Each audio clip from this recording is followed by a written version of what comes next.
ang pagkakaiba ng Braxton Hicks contraction at true labor contraction? Ang true labor contraction po is nararanasan as early as 2nd trimester up to 3rd trimester po ng inyong pagbubuntis.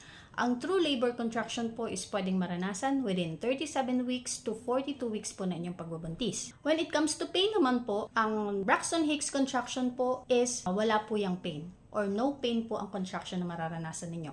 Pero ang true labor contraction is, ang pain pong mararanasan is masakit. Pasakit ng pasakit ng pasakit. Yan po ang nararanasan sa true labor contraction. When it comes to interval naman po, ang Braxton Hicks contraction is wala po siyang specific time na mangyayari yan. At hindi po siya yung mahaba ang intensity. At yung interval niya is paminsan-minsan lang. Hindi siya always na mararanasan ninyo. Usually mararanasan nyo lang yan kapag napagod kayo, bigla kayong tumayo, bigla kayong gumalaw, or whatever, stress, nagutom, nabusog ng sobra, yung mga ganyan. During, after sex, or whatever mabibigat na gawain ang ginawa nyo. Pero ang true labor contraction po is paiksi ng paiksi po ang interval. Ibig sabihin, halimbawa, nung una, naranasan mo siya ng after 10 minutes. Sumunod na hilab, naging 5 minutes na siya. After naging 3 minutes, 2 minutes, 1 minute. Yun, ganun po ang interval po ng contraction ng true labor contraction. Nawawala ba yung contraction agad?